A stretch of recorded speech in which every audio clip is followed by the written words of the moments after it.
The HOA fined me $98,000 for building a fence. $98,000.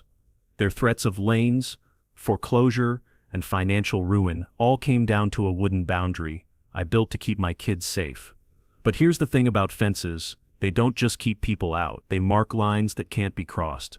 So when the board dragged me into their little star chamber meeting, smug grins plastered across their faces, I brought one thing they weren't ready for: the state surveyor's map. The moment it hit the table, the room went silent. Those red boundary lines made it clear my fence wasn't under their jurisdiction at all. In that instant, their entire $98,000 scheme collapsed like a house of cards. What started as a petty fine over a fence would soon expose corruption, fraud, and state-level violations they never wanted the community to see. So let me ask you, what would you do if your HOA tried to fine you nearly 6 figures for a fence? My name's Daniel Carter, 44, contractor, divorced dad of 2. I built a fence for safety, not for war.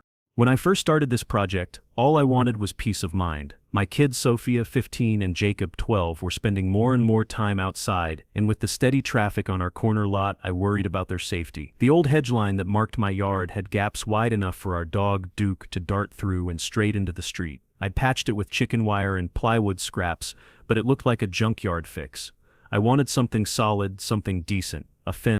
Not a castle wall, not a fortress, just a 6-foot privacy fence to protect the kids, keep Duke safe, and give us a little breathing room. The kind of fence half the neighborhoods in Ohio already have. I bought the wood myself, spent weekends measuring posts, leveling the ground, digging holes by hand. It wasn't glamorous work, but it was honest. Every post I planted felt like I was putting stability back into our lives after the storm of divorce. My kids helped too: Sophia, holding the level steady, Jacob mixing concrete with more enthusiasm than accuracy. We laughed, sweated, and watched the frame rise together. It wasn't just a fence, it was us rebuilding. By the time I set the final panel in place, I stood back with sore arms and a quiet kind of pride. Duke barked happily, running the perimeter like he'd just been handed his own kingdom. For once, the house didn't feel like a fractured piece of the past. It felt like home. And that's when the first letter showed up. A thin white envelope tucked under my front mat, stamped with the HOA's crest. Inside, violation notice, unauthorized construction, failure to obtain approval. Subject to fine. I remember blinking at the page, convinced it had to be a mistake.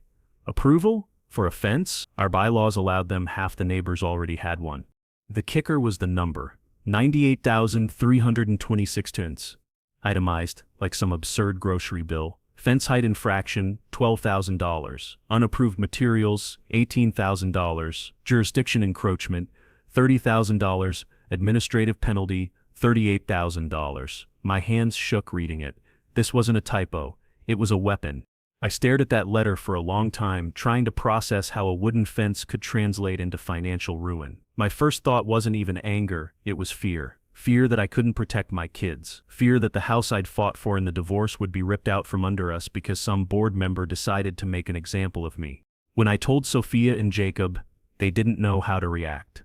Jacob asked if we were going to have to move again. Sophia just stared at me, silent. That guarded look teenagers get when they're bracing for disappointment. I told them we weren't going anywhere, but inside, doubt gnawed at me. That night, I paced the living room while the kids slept. The violation notice sitting on the coffee table like a time bomb. $98,000, more than I'd ever had in my savings account, more than my yearly income. It wasn't just unfair, it was impossible. I called the HOA office the next morning, hoping for some sanity. Instead, I got clipped voices and legal jargon. The board has determined this fence constitutes a serious violation. Failure to comply will result in daily fines and potential lien action. A lien, that was their real weapon. They weren't just threatening money, they were threatening our home. The anger came then, sharp and cold. I built that fence to protect my family, not to start a war. But the HOA had just declared one anyway.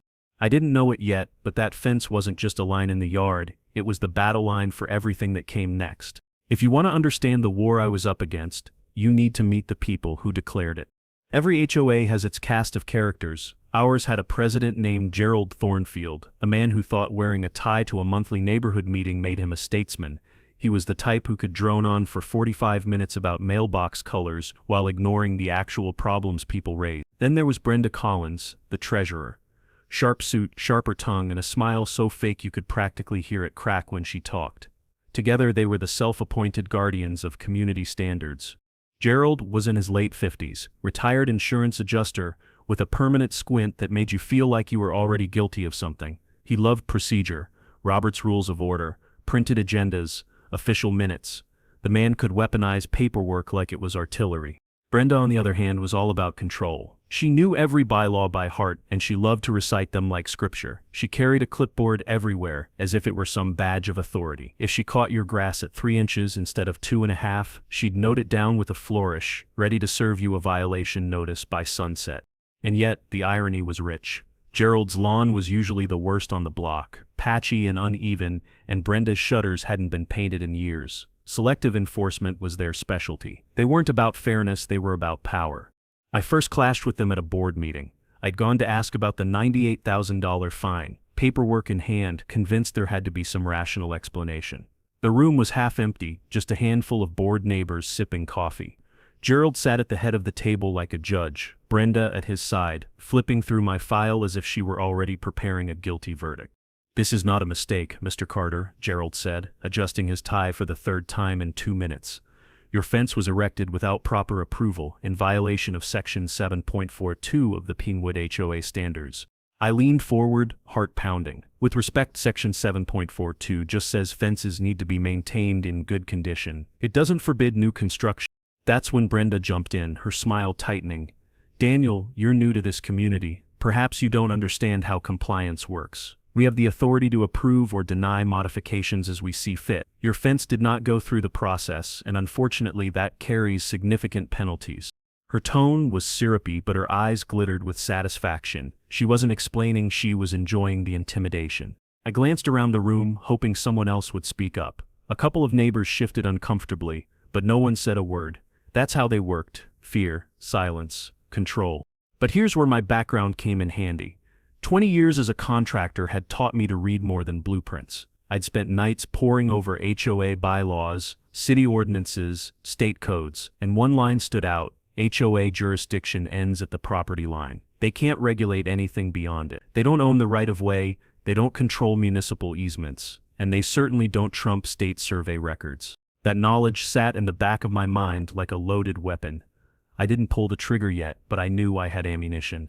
The meeting ended with Gerald smugly announcing the fine would stand pending payment. Brenda scribbled something on her clipboard, probably noting my insolence for future retaliation. As I walked out, one of my neighbors, an older woman named Mrs. Alvarez, touched my arm. "They've done this before," she whispered, eyes darting nervously toward the board. "Always picking someone.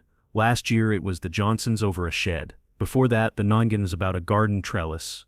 They scare people, Daniel. Most just pay and move on." Her words landed heavy. This wasn't just about my fence anymore. This was a pattern, a racket disguised as community enforcement. When I got home that night, I sat on the porch staring at the fence I'd built with my kids. Solid, straight, standing tall. It wasn't just wood and nails, it was proof of effort, of family, of stability. And here were two people drunk on HOA power, trying to turn it into a weapon against us. Brenda and Gerald saw themselves as untouchable. But as I was about to prove, even the most arrogant gatekeepers forget one thing: gates swing both ways. And soon the very rules they used to control us would become the hammer that broke their entire scheme wide open. The letters didn't stop. Every week, sometimes twice a week, the HOA delivered a new notice tucked under the mat, taped to my front door, or slipped into the mailbox like some kind of poison dart. Each one carried a heavier threat. The language grew sharper. The fines stacked higher, and the tone became less about rules and more about domination. Immediate removal required. Daily penalty of $500 to a failure to comply will result in lien placement. The words blurred together, but the message was clear. They wanted me broken. One evening, I came home from a long shift to find a bright red paper taped across my door in bold capital letters: "Final warning, foreclosure action pending." My stomach dropped. For a moment, I just stood there, toolbox still in hand, staring at those words. Jacob opened the door behind me, reading over my shoulder. "Dad, what's foreclosure mean?" He was 12 years old, and I had to explain that foreclosure meant losing our house. His eyes widened, his face pale in the porch light. "They can take our home? Because of a fence?" Sophia pulled the notice down before Jacob could see more, crumpling it into her fist. She didn't say anything, but the way her jaw clenched told me everything. My kids weren't just watching this, they were living it. Every threat, every piece of paper, every whisper in the neighborhood was sinking into them. And there were whispers. At the bus stop, neighbors would glance at me, then lean toward each other, speaking in low tones. Some were sympathetic, others looked at me like I was radioactive. That's how HOAs operate. They isolate you, paint you as a troublemaker, until you either bend or break. But I wasn't bending, not yet. I tried talking to Gerald once more. I caught him outside the community center after a meeting, his leather briefcase tucked under his arm like a trophy. "Gerald, this fine is ridiculous," I said, holding the latest notice. "There's no way a fence can justify nearly $100,000 in penalties." He didn't even stop walking. "Mr. Carter, your non-compliance is noted. The board has authority to levy fines as it sees fit. Perhaps next time you'll think before you build."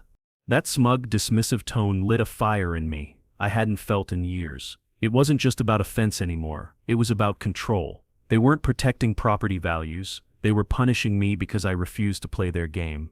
I started documenting everything. Every notice, every phone call, every conversation I had with Gerald or Brenda, I wrote it down, time-stamped, photographed. My kitchen table turned into a war desk stacked with binders and folders. The kids joked about it, calling it Dad's evidence bunker. But the truth was, it kept me sane. One Saturday morning, I noticed something new. A violation notice taped, not just to my door, but to my fence itself. The paper flapped in the breeze like some twisted flag. "Unauthorized structure, must be removed." It was almost comical, like posting a trespass sign on your neighbor's mailbox. That's when I knew, this wasn't enforcement. This was harassment. The stress began to bleed into every part of our lives. Sophia stopped inviting her friends over, embarrassed by the red tags and notices plastered across our property. Jacob asked me more than once if we were going to move again. And late at night, when the house was quiet, I'd sit at the kitchen table staring at the growing pile of papers, wondering how much longer I could hold out. But then came the breaking point. On a Tuesday afternoon in October, I arrived home to find a yellow envelope stuck to the front door with duct tape.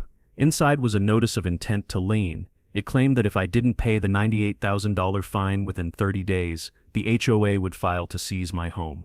My hands trembled holding that envelope. I dealt with tough jobs before, electrical systems sparking under pressure, deadlines that threatened to crush me, but this was different. This was personal. They weren't just after money. They wanted to take away the only stability my kids had left. That night, I sat at the dinner table, the notice lying between us like a loaded gun. Sophia finally broke the silence. "Dad, what if they win?" I looked at her, at Jacob's wide, scared eyes, at Duke curled up beneath the table like he sensed the tension too. And I made a promise right then, they won't, not this time. But the truth was, I didn't know how I was going to stop them, not yet. I needed a crack in their armor, a loophole, a precedent, something that could turn their own rules against them. So I did what I always do when a system doesn't make sense. I started digging. I spent nights combing through county records online, scrolling through dusty PDFs of ordinances, zoning maps, plat surveys. The words blurred together, but I forced myself to keep reading. Somewhere in there was the truth. Somewhere in those maps and documents was the line they didn't want me to see. And then I found it. An old plat map, filed with the county decades ago. It showed boundaries, easements, right-of-way lines, and one thing stood out like a flare in the dark. My fence? The one they fined me nearly $100,000 for? It wasn't even under their jurisdiction. The HOA's power stopped short. My fence stood on land the state itself controlled. And with that discovery, the battle shifted. They thought they had me trapped, but the map was about to turn their entire case upside down. Maps don't lie. People do. That old plat map I'd stumbled onto wasn't just a piece of paper, it was a weapon. I sat in front of the screen, heart pounding, tracing the bold black lines that showed property boundaries and easements. And there it was, clear as day. The HOA's authority ended before it ever reached the strip of land where my fence stood. For weeks, Gerald and Brenda had hammered me with violation notices, waving their bylaws like sacred scripture. But bylaws don't trump state law, and according to the survey records, my so-called unauthorized fence wasn't under their jurisdiction at all. Still, one document online wasn't enough. If I was going to fight this, I needed proof no one could dispute. The next morning, I drove to the county courthouse. The building smelled like old paper and floor wax, the kind of place where time feels slower. I made my way to the records office, where a clerk in glasses barely looked up as I requested property plats for Pinwood Gardens. She slid a stack of oversized folders across the counter with a sigh, muttering something about these HOAs again. I spread the maps across a long oak table, yellowed pages, edges frayed, stamps from the 1970s and 80s, and every single one confirmed what I'd seen online. The HOA's boundary lines stopped short. The fence wasn't theirs to regulate. I pulled out my phone, snapping photos of each page. The clerk raised an eyebrow. "You've got a fight on your hands, huh?" "More like a war," I muttered, and she gave me the faintest sympathetic smile. That night my dining room transformed into a research bunker. Plat maps taped to the walls, sticky notes connecting parcels like a detective board. My kids wandered in, curious. Jacob pointed at the thick red line on one of the surveys. "What's that mean?" he asked. "It means," I said, ruffling his hair, "this fence isn't theirs to touch." Sophia leaned against the doorway, arms crossed. "So, they fined you for something they don't even control?" "Exactly." Her smirk said everything. For the first time in weeks she believed we had a chance. But the more I read, the angrier I became. Buried in county codes and state survey statutes, I discovered the truth about HOA authority. Their power is limited. They can enforce covenants inside the lots they govern, but anything on municipal right-of-way or state easement is beyond their reach. Trash placement, fences along easements, even certain utility installations, they can bluster but they can't actually enforce. That knowledge nugget hit me like a surge of electricity. Gerald and Brenda weren't just bullies, they were frauds. They'd fined me nearly $100,000 over something they had zero legal right to control. The next day, I doubled down. I hired a licensed surveyor named Tom Jacobs, an older guy with decades of experience. He showed up in a weathered pickup, gear rattling in the back, and spent an afternoon staking out my property line with precision instruments. By the time he was done, his report matched the county plats exactly. The fence was compliant, outside HOA jurisdiction, and legally protected by state boundary law. "Son," Tom said, handing me the stamped report, "they don't have a leg to stand on, not in court, not anywhere." I thanked him, slipping the report into my growing evidence binder. Piece by piece, the arsenal was coming together. Meanwhile, the HOA kept escalating. Another violation notice, another threat of foreclosure. Brenda even cornered me one afternoon on the sidewalk, her clipboard clutched like a weapon. "You can fight all you want," she said, voice dripping with condescension, "but the board has already voted. That fence comes down, or your house goes up for auction." I didn't flinch, not this time. "Funny thing about auctions," I replied, "they usually require the property to be yours to sell. And according to the state, this fence isn't even under your jurisdiction." Her smile faltered, just for a second, but it was enough to tell me she knew the ground beneath her was starting to crack. That night, I spread the surveyor's report, the county plats, and the state codes across my kitchen table. My kids sat beside me, eyes wide, as I explained each piece. "This," I said, tapping the bold boundary line on the map, "is the truth. They can bluff, they can threaten, but they can't change this." For the first time in weeks, I slept without waking, every hour in panic. But relief quickly hardened into resolve. It wasn't enough to know I was right. I had to prove it, publicly, definitively, in a way that would shatter their authority so completely they could never pull this stunt on anyone else again. I rehearsed it in my mind. The board meeting, the crowded room, Gerald adjusting his tie, Brenda flashing her fake smile, and then me, unrolling that state map across the table, the crack of paper echoing through silence, the gasps as they realized their scheme was dead on arrival. I wasn't just fighting for my fence anymore, I was fighting for my kids, my neighbors, and everyone who'd ever been crushed under HOA abuse. The map didn't just prove my innocence, it was the beginning of their downfall. And as I tucked that map into my binder, one thought burned clear. The next time we met, I wasn't showing up as a defendant. I was showing up with evidence sharp enough to cut their empire in half. If I thought the map discovery would make the HOA back off, I was dead wrong. It only made them angrier. Within a week, the retaliation started. New violation notices appeared like clockwork, each more absurd than the last. One claimed my grass measured 2.8 inches instead of the maximum 2. Another fined me for unauthorized mailbox coloration, even though the paint had simply faded in the summer sun. Then came a notice about damaged window screens, 3 tiny holes you'd need a magnifying glass to spot. It was laughable at first, until I saw the fines stacked onto my account, $50 here, $75 there, each carrying deadlines and threats of daily accrual. It wasn't about rules anymore, it was about harassment. And they didn't stop at paper. At the next board meeting, Brenda stood up in front of the half-empty room and launched into a tirade about dangerous structures compromising community safety. She never mentioned me by name, but every eye in that room turned toward me. Gerald nodded along solemnly, as if they were presiding over a trial. By the end of the meeting, whispers had spread that my fence was a hazard, that it blocked emergency access, that children could be injured. Then came the social media smear campaign. On the neighborhood Facebook page and Nextdoor app, Brenda posted long rants about reckless homeowners endangering property values. She uploaded photos of my fence cropped tightly to make it look crooked, with captions like, "Would you want this eyesore lowering your home's worth?" A handful of loyal supporters chimed in with comments about irresponsible neighbors, while others rolled their eyes at the obvious exaggeration. But the damage was done. My kids felt it first. Sophia came home one afternoon, furious, slamming her backpack onto the counter. Some girl at school said we're the family with the illegal fence. She said, "You're going to lose the house." Jacob wasn't angry, he was scared. "Dad, are we going to have to move again?" That one cut deep. My whole reason for building the fence was to give them stability, security. Now the very thing meant to protect them was being used as a weapon against us.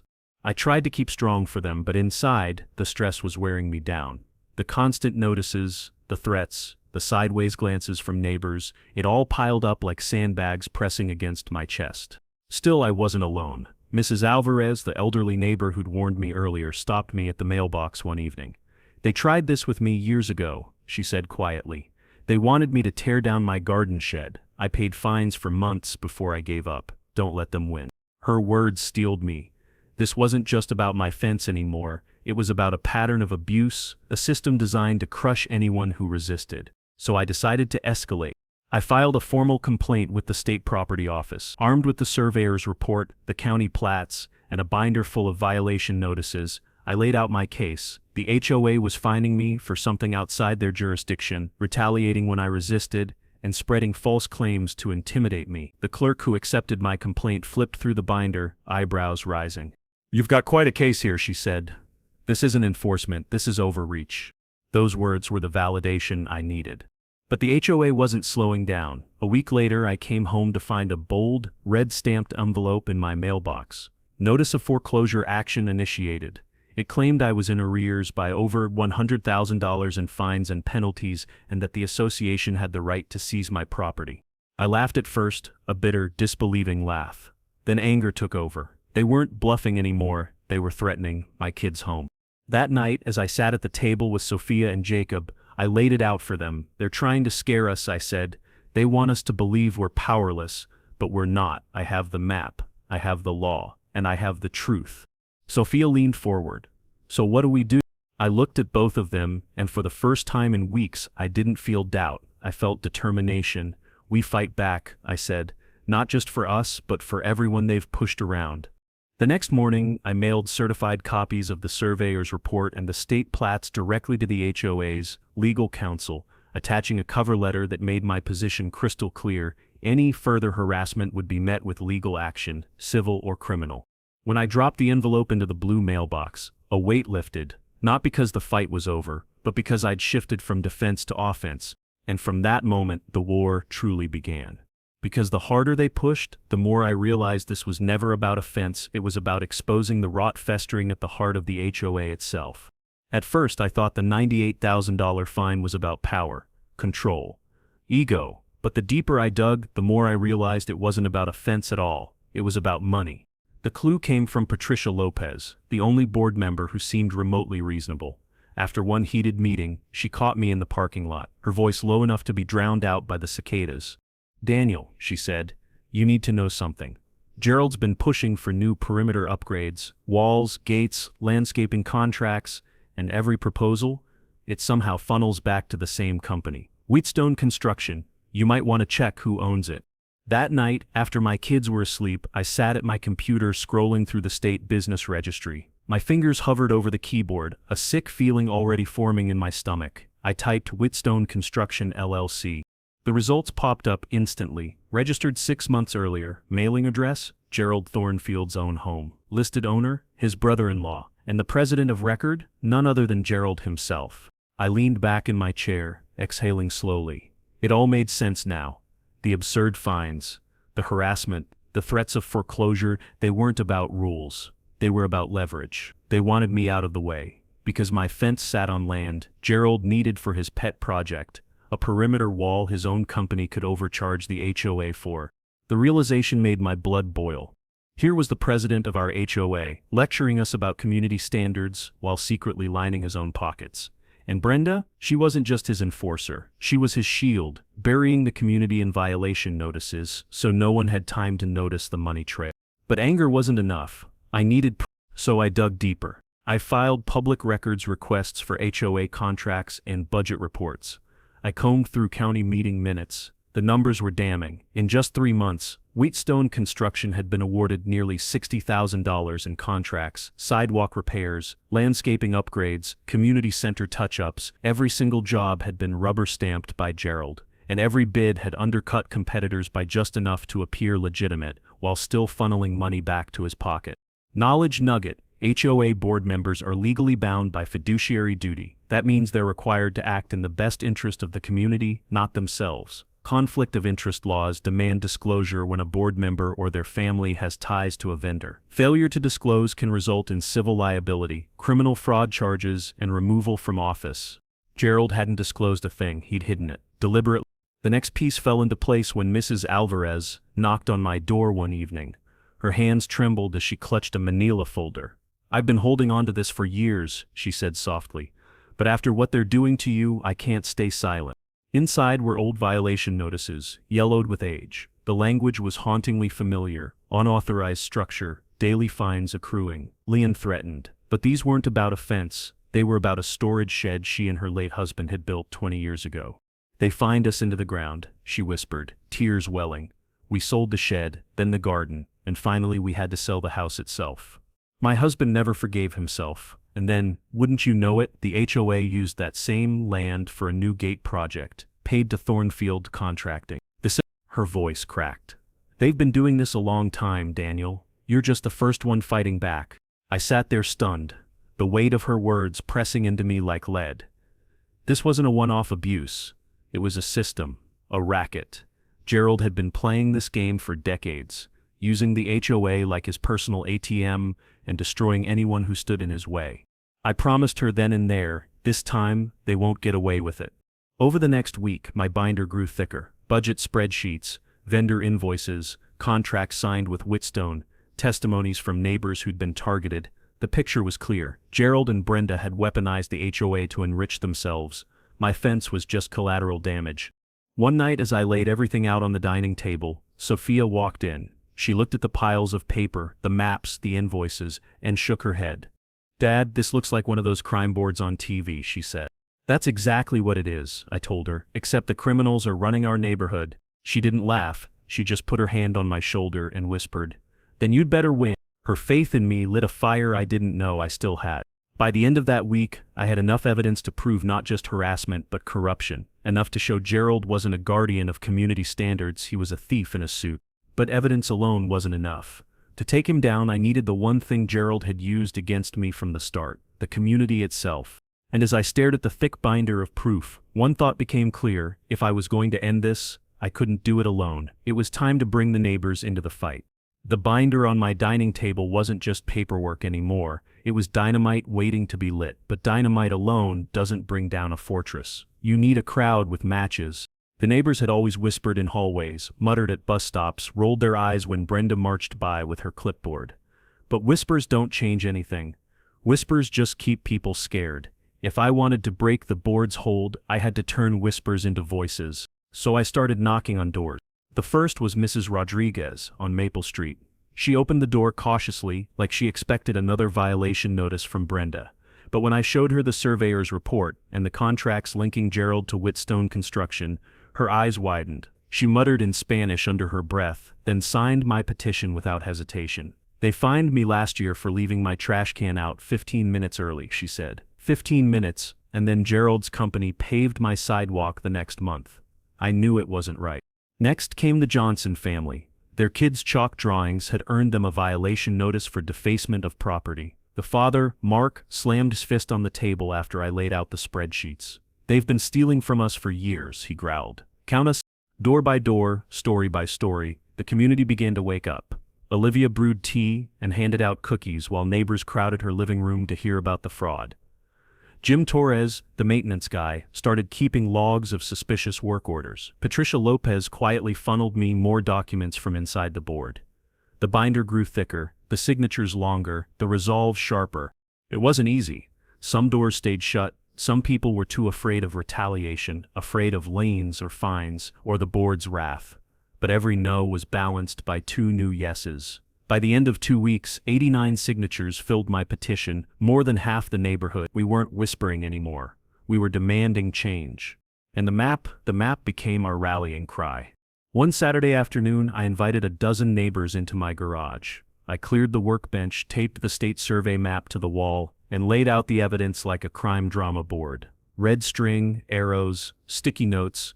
Jacob thought it looked like something out of a detective show. Sophia snapped photos for the community Facebook page. People leaned over the table pointing, muttering, realizing they weren't crazy, that the harassment wasn't random. It was a pattern, a scam, and now it was exposed.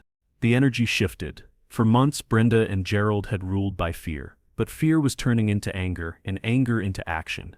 We launched the Pinwood Gardens Transparency Group online. In 3 days, 67 members joined, sharing their own stories. One neighbor uploaded time-lapse footage of Brenda circling my fence, set to circus music. It spread like wildfire, even beyond our subdivision. Another posted side-by-side photos of Gerald's lawn and mine, his grass over 3 inches, mine meticulously trimmed.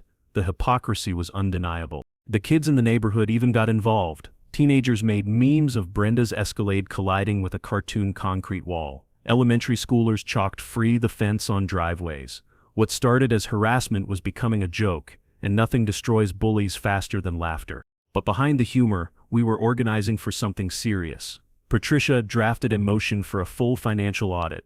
Jim circulated a schedule of rotating observers to document Brenda's morning patrols. I printed packets for every household summarizing the evidence in plain language. No legal jargon, no fluff, just facts, numbers, and the map.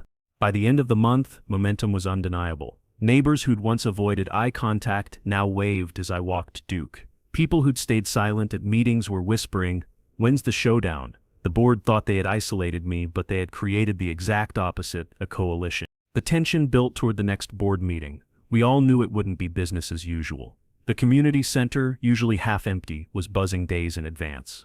People were printing signs, arranging carpools, even talking about inviting local reporters. Brenda tried to counter with more smear posts online, but each one backfired, drowning in sarcastic comments and screenshots of her hypocrisy. The night before the meeting, I stood in my garage staring at the map one last time. My kids sat beside me. Sophia adjusted the string lines, making them taut. Jacob grinned and said, "Dad, you're gonna bring the hammer down." And for the first time since this all began, I felt it, confidence. Not just in me, but in us. In the power of a community that had finally found its voice. The board didn't know it yet, but their reign was about to end, and it all started with a fence, a map, and a neighborhood too stubborn to stay silent any longer. The night of the board meeting felt different from the start. Usually the Pinwood Gardens Community Center was half empty, filled with a handful of tired homeowners and the faint buzz of fluorescent lights. But tonight the parking lot was packed. Cars lined both sides of Maple Street. Neighbors streamed in, carrying folding chairs, and a local news van idled by the curb. Inside, the air was thick with heat and tension. Coffee brewed in the corner, but no one touched it. People whispered, pointed, clutched papers. For once, it wasn't the board setting the tone, it was the crowd. I walked in with my binder under one arm and the rolled state map in the other. My kids sat with Mrs. Alvarez near the front row, watching with wide, determined eyes. Jim Torres gave me a nod. Patricia Lopez slipped me a quick smile of encouragement. The coalition was here. At the front of the room, Gerald adjusted his tie like a man preparing for trial. His skin gleamed with nervous sweat under the lights. Brenda sat beside him, clipboard perched like a sword, her lips stretched in that fake smile she wore like armor. "Order, please," Gerald called, voice cracking just slightly. "We have important business tonight." The murmur of the crowd didn't die down immediately. People were restless, expectant. They hadn't come for lawn updates or mailbox discussions. They'd come for justice. Brenda leaned into her microphone. "Before we begin, I want to remind residents that disruptive behavior will not be tolerated. Mr. Carter's recent actions, filing complaints, circulating misleading information, have created unnecessary hostility in our community. Boos rumbled from the back rows. A woman shouted, "You fined me for rose bushes." Another voice cut through, "We're not here for his behavior, we're here for yours." Gerald banged the gavel, trying to regain control. "Order! We will conduct ourselves with dignity." But dignity had already left the building. I stood slowly, binder in hand, and the room quieted. Every eye turned toward me, every camera swung in my direction. My heart hammered in my chest, but my voice was steady. For months, this board has threatened me with fines, lanes, and foreclosure. $98,000 for a fence. Gasps rippled across the crowd. But this was never about compliance. It was about power. Tonight I'll prove it. Gerald shifted uncomfortably, tugging at his collar. Brenda scribbled furiously on her clipboard. "You've heard their side," I continued, flipping open the binder to reveal violation notices stacked like cards, bogus fines, selective enforcement, smear campaigns. But what you haven't seen is the truth. The documents, the contracts, the map. Brenda cut in, her voice sharp. "Mr. Carter, you are not recognized to speak. This board meeting follows procedure. If you—" "Let him speak," someone shouted. "We've had enough lies." The crowd erupted in agreement. Gerald tried banging his gavel again, but the sound was drowned out by the voices of his own neighbors. I took a step forward, unrolling the thick state survey map across the table. The paper cracked like a rifle shot, echoing through the room. Lines and parcels spread wide under the harsh fluorescent light. The room went silent. I placed my finger on the bold red boundary line. "According to the state of Ohio, this fence, the fence you fined me nearly $100,000 for, doesn't even fall under your jurisdiction." Gasps. Murmurs. Neighbors leaned forward, squinting at the map, tracing the lines with their eyes. Brenda's smile faltered. Gerald's hands trembled. And, in that charged silence, with the map stretched between us like a battlefield, I knew the next words would decide everything. The board thought they'd cornered me, but tonight, with the whole neighborhood watching, I was about to corner them. For a moment, no one breathed. The map lay open, bold red lines screaming louder than any gavel. Then a voice broke the silence. "I've reviewed that survey myself." Every head turned toward the back of the room, where a man in a gray suit stepped forward. It was the state property inspector I'd contacted days earlier. He held a slim folder, his badge gleaming under the lights.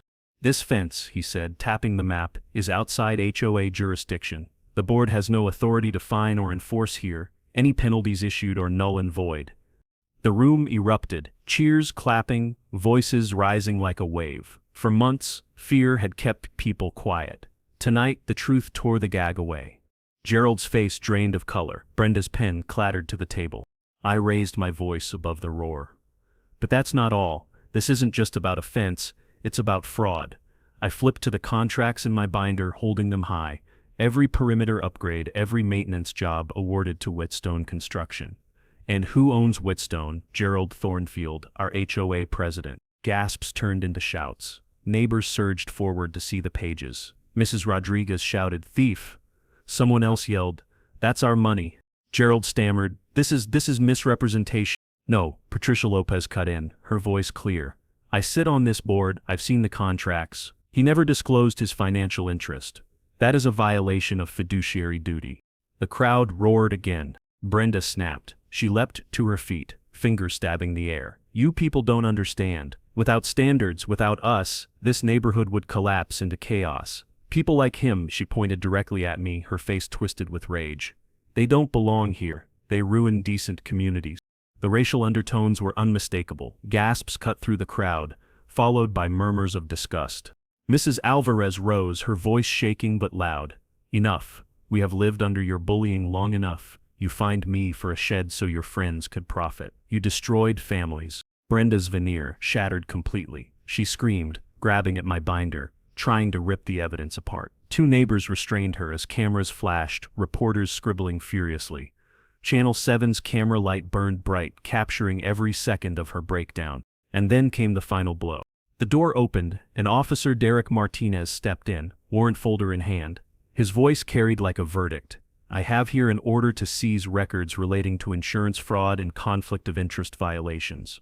Mr. Thornfield, Mrs. Collins, you are officially under investigation." Chaos erupted. Neighbors shouted, reporters shoved microphones forward, phones recorded from every angle. Gerald slumped in his chair, tie askew, while Brenda wailed, mascara streaking down her cheeks. I stood tall, the map spread before me, the binder intact in my hands. Months of harassment, threats, and fear collapsed in that moment. Their empire wasn't just cracking, it was crumbling in real time, under the eyes of everyone they'd tried to intimidate. The inspector folded the map neatly. "This community deserves better," he said simply, before handing it back to me. And in that instant Pinwood Gardens knew the truth. The board's reign of fear was finished. Their empire didn't end in silence. It ended live in front of neighbors, cameras, and the very people they once thought powerless. The board meeting didn't end, it imploded. The moment Officer Martinez served the warrant, Gerald slumped in his chair like a man who'd just heard his own sentence. Brenda's shrill protests echoed through the hall, but they sounded less like authority and more like desperation. Neighbors filmed, reporters crowded, and for the first time in years the balance of power in Pinwood Gardens shifted from fear to freedom. By the next morning the fallout had begun. Gerald's resignation hit inboxes in a single stiff email. "Due to personal matters, I am stepping down as president of the Pinwood Gardens Homeowners Association." No apology, no acknowledgement, just a coward slipping out the back door of the empire he'd built on deceit. Brenda followed soon after, her resignation scrawled in bitter lines about hostile residents and misguided persecution. The irony wasn't lost on anyone. But the state wasn't done. The property office ordered a full forensic audit of Pinwood Gardens' finances. Certified accountants descended on the board's files, combing through every check, every invoice, every contract. The results were staggering: more than $200,000 in questionable payments funneled through Whitstone Construction and its network of shell vendors, overbilled landscaping, phantom sidewalk repairs, emergency projects that never happened.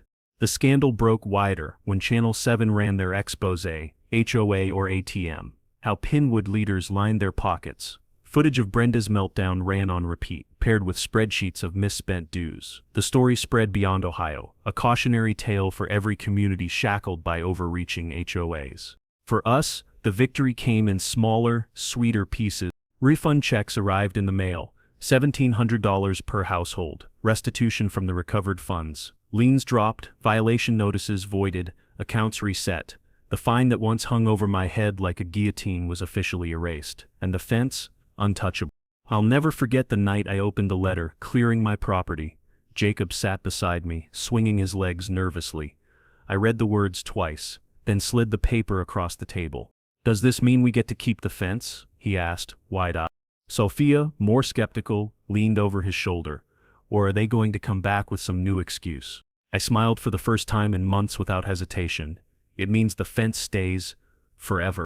Jacob whooped and raced outside, Duke barking as he circled the perimeter like a victory lap. Sophia stayed quiet, but I saw the relief soften her shoulders. The fence wasn't just wood and nails to them anymore. It was safety. It was proof that we could stand our ground and win. And that's when the symbolism hit me. This fence, born from a father's simple desire to protect his kids, had become more than a barrier. It was a line in the sand, a declaration that power doesn't flow only from clipboards, bylaws, or boardrooms. It flows from people willing to resist, from truth, from community. Neighbors began stopping by to touch it, to laugh about the absurdity of a $98,000 fine, to tell me what it meant to them. One father whispered, "This fence is freedom." Mrs. Alvarez, tears in her eyes, placed her hand on the wood and said, "This fence is resistance." It became a monument, not to division, but to unity.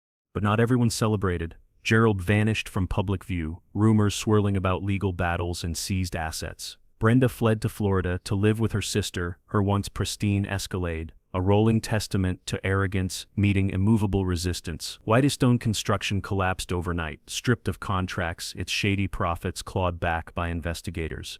Meanwhile, Pinwood Gardens faced a crossroads. For years, our HOA had been a cage. Now, with the bars broken, we had to decide what came next.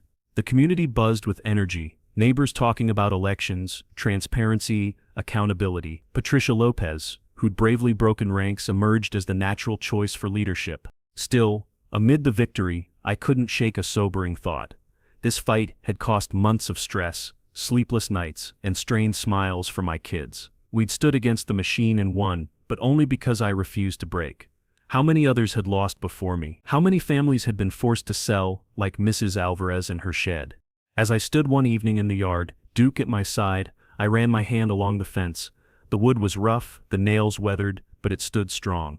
And so did we. The empire Gerald and Brenda built had crumbled, but Pinewood Gardens wasn't healed yet. Healing takes time, it takes rebuilding, and it takes making sure the same rot never returns. The fence had saved us, but now, it had to stand for something bigger. Because if a simple fence could topple an empire of greed, imagine what a united neighborhood could build in its place. The storm had passed, but Pinewood Gardens wasn't the same neighborhood anymore. For years Gerald and Brenda ruled through intimidation, silencing voices one violation notice at a time. Now their departure left a vacuum, but instead of fear, there was energy, a determination to rebuild. The special election drew more turnout than any HOA vote in our history. Neighbors lined the community center walls, ballots clutched in hand. Patricia Lopez won by a landslide, her platform simple but powerful: transparency, accountability, and community trust. She promised open books, regular audits, and resident-led committees. After years of secrecy, the very act of hearing promises in daylight felt revolutionary. Watching Patricia take the gavel for the first time, her voice steady and clear, was like breathing fresh air. "This board belongs to the people who live here," she said, "not to those who exploit it." The applause shook the wall. But I wasn't content to just watch from the sideline. The fight with Gerald and Brenda had taught me that one person standing alone could be crushed, but a community standing together was unstoppable. So I founded the Pinewood Gardens Property Rights Committee. Our mission was simple: no resident would ever face harassment, selective enforcement, or fraudulent fines alone again. We held monthly workshops, teaching people their rights, explaining bylaws, showing how to document every interaction. What began as 10 neighbors in my garage grew into dozens across the subdivision. Eventually we partnered with nearby communities, creating a network of homeowners who refused to be bullied. The irony: the fence that had nearly cost me everything became our symbol. Channel 7 returned months later to film a follow-up. They shot wide angles of the fence, neighbors gathered around it, kids laughing as Duke barked along the perimeter. The story ran under the headline, "From Fine to Freedom, the fence that changed a neighborhood." Soon, people from outside Pinewood Gardens began driving by, slowing their cars to snap photos. Some even parked, asking if they could take a picture with it. At first I laughed. It was just wood and nails after all. But the more I thought about it, the more it made sense. That fence wasn't just mine anymore, it was ours. The clearest proof came one Saturday morning. I stepped outside to find a small group of neighbors planting flowers along the base of the fence: bright marigolds, tulips, and daffodils. Mrs. Rodriguez smiled, hands covered in soil. "This fence stood against them," she said, patting the wood. "Now it should stand for us." By the end of the day, the once plain boundary had transformed into a living monument. Yellow blooms leaned against cedar slats, purple petals swayed in the breeze, and the laughter of children filled the air. What had begun as a symbol of conflict was now a symbol of unity. Sophia snapped a photo and posted it online with the caption, "From Fight to Flowers." Within hours, the post spread across the city, shared by journalists, activists, even state officials. The fence became more than a local story, it became a lesson in resilience. And every time I walked past it, I felt the weight of what we'd endured. The sleepless nights, the threats, the fear, and the way it all transformed into something beautiful. One evening, Jacob sat with me on the porch, watching Duke chase fireflies along the yard. "Dad," he asked, "does this mean people won't mess with us anymore?" I ruffled his hair. "It means if they try, they'll have to deal with all of us together." The fence stood in the twilight, framed by flowers, glowing golden in the last light of day. A line once drawn to divide had become the very thing that united us. Because in Pinewood Gardens, the fence no longer marked the edge of my yard, it marked the beginning of a community reborn. They thought they could bankrupt me over a fence. Instead, they built the wall that ended their corruption. That's the part that still makes me smile. What started as a simple line of cedar posts and boards became the catalyst for dismantling years of abuse. The fence they tried to weaponize against me became the very thing that exposed them, forced their resignations, and triggered the state audit that uncovered $200,000 in shady contracts. But the victory wasn't just mine. It belonged to every neighbor who signed the petition, every resident who stood up in that boardroom, every person who refused to let fear silence them. Together, we didn't just defend one yard, we defended the principle that homeowners are not subjects of an HOA kingdom. Out of that fight, something new was born. We launched the State Map Justice Fund, a grassroots program to help homeowners across Ohio and beyond fight back against predatory HOA. With volunteer attorneys, retired surveyors, and donated funds, the goal is simple: arm regular families with the tools they need to stand up against fraud and overreach. The first grants are already going out, covering the costs of surveys, legal consultations, and document filings for people just like me who woke up one morning to find their life turned upside down by a piece of paper slipped under the door. Neighbors in other communities have already reached out. Some call for advice, some to share their own stories, some just to say thank you, you showed us it's possible. That's legacy. Not just the fence, not just the flowers planted along its base, but the ripple effect, people realizing they don't have to accept injustice quietly. Of course, this isn't the last fight. HOAs, county boards, zoning committees, power has a way of overreaching wherever no one's watching. And I've already seen what happens when ordinary people step up. Which brings me to the next battle. When a county tried to bulldoze an orchard for a highway, they didn't realize the deed was older than the town itself. That's a story for another night, but trust me, it's one you won't want to miss. For now, I'll leave you with this. If you're living under an HOA, document everything. Keep your records, know your rights, and most importantly, don't be afraid to fight back. They count on silence. They count on you giving up. But sometimes, all it takes is a fence, a map, and a community too stubborn to be bullied. This is more than just my story, it's ours. And if you've got one of your own, I want to hear it. Drop your HOA nightmare stories in the comments below. Share where you're watching from, because the more we talk, the less they can hide. And if you believe homeowners should have a voice, hit that subscribe button and join us. Every story we tell makes the next fight easier, the next victory closer, and the next fence a little stronger. Justice tastes sweetest when it's shared, and this is just the beginning.